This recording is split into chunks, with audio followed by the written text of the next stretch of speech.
The Giants and the Herd Boy. There was once upon a time a poor boy who had neither father nor mother. In order to gain a living, he looked after the sheep of a great lord. Day and night he spent out in the open fields, and only when it was very wet and stormy did he take refuge in a little hut on the edge of a big forest. Now one night, when he was sitting on the grass beside his flocks, he heard, not very far from him, the sound as of someone crying. He rose up and followed the direction of the noise. To his dismay and astonishment, he found a giant lying at the entrance of the wood. He was about to run off as fast as his legs could carry him when the giant called out, "Don't be afraid, I won't harm you. On the contrary, I will reward you handsomely if you will bind up my foot. I hurt it when I was trying to root up an oak tree." The herd boy took off his shirt and bound up the giant's wounded foot with it. Then the giant rose up and said, "Now come, and I will reward you. We are going to celebrate a marriage today, and I promise you we shall have plenty of fun. Come and enjoy yourself, but in order that my brothers may not see you, put this band round your waist, and then you'll be invisible." With these words he handed the herd boy a belt, and walking on in front he led him to a fountain where hundreds of giants and giantesses were assembled preparing to hold a wedding. They danced and played different games till midnight. Then one of the giants tore up a plant by its roots, and all the giants and giantesses made themselves so thin that they disappeared into the earth through the hole made by the uprooting of the plant. The wounded giant remained behind to the last and called out, "Herd boy, where are you?" "Here I am, close to you," was the reply. "Touch me," said the giant, "so that you too may come with us underground." The herd boy did as he was told, and before he could have believed it possible, he found himself in a big hall, where even the walls were made of pure gold. Then, to his astonishment, he saw that the hall was furnished with the tables and chairs that belonged to his master.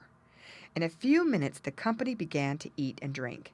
The banquet was a very gorgeous one, and the poor youth fell to and ate and drank lustily. When he had eaten and drunk as much as he could, he thought to himself, "Why shouldn't I put a loaf of bread in my pocket? I shall be glad of it tomorrow." So he seized a loaf when no one was looking and stowed it away under his tunic. No sooner had he done so than the wounded giant limped up to him and whispered softly, "Herd boy, where are you?" "Here I am," replied the youth. "Then hold on to me," said the giant, "so that I may lead you up above again." So the herd boy held on to the giant, and in a few moments he found himself on the earth once more, but the giant had vanished. The herd boy returned to his sheep and took off the invisible belt which he hid carefully in his bag. The next morning the lad felt hungry, and thought he would cut off a piece of the loaf he had carried away from the giant's wedding feast and eat it. But although he tried with all his might, he couldn't cut off the smallest piece. Then in despair he bit the loaf, and what was his astonishment when a piece of gold fell out of his mouth and rolled at his feet. He bit the bread a second and third time, and each time a piece of gold fell out of his mouth, but the bread remained untouched. The herd boy was very much delighted over his stroke of good fortune, and hiding the magic loaf in his bag, he hurried off to the nearest village to buy himself something to eat, and then returned to his sheep. Now the lord whose sheep the herd boy looked after had a very lovely daughter, who always smiled and nodded to the youth when she walked with her father in his fields. For a long time the herd boy had made up his mind to prepare a surprise for this beautiful creature on her birthday. So when the day approached, he put on his invisible belt, took a sack of gold pieces with him, and slipping into her room in the middle of the night, he placed the bag of gold beside her bed and returned to his sheep.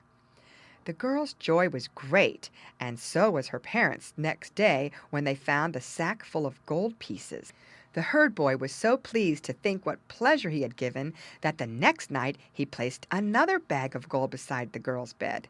And this he continued to do for 7 nights, and the girl and her parents made up their minds that it must be a good fairy who brought the gold every night. But one night they determined to watch and see from their hiding place who the bringer of the sack of gold really was. On the 8th night a fearful storm of wind and rain came on while the herd boy was on his way to bring the beautiful girl another bag of gold. Then for the first time he noticed, just as he reached his master's house, that he had forgotten the belt which made him invisible. He didn't like the idea of going back to his hut in the wind and wet, so he just stepped as he was into the girl's room, laid the sack of gold beside her, and was turning to leave the room when his master confronted him and said, "You young rogue! So you were going to steal the gold that a good fairy brings every night, were you?" The herd boy was so taken aback by his words that he stood trembling before him and did not dare to explain his presence. Then his master spoke. "As you have hitherto always behaved well in my service, I will not send you to prison, but leave your place instantly and never let me see your face again." So the herd boy went back to his hut, and taking his loaf and belt with him, he went to the nearest town. There he bought himself some fine clothes and a beautiful coach with 4 horses, hired 2 servants, and drove back to his master. You may imagine how astonished he was to see his herd boy returning to him in this manner. Then the youth told him of the piece of good luck that had befallen him, and asked him for the hand of his beautiful daughter. This was readily granted, and the 2 lived in peace and happiness to the end of their lives. The end.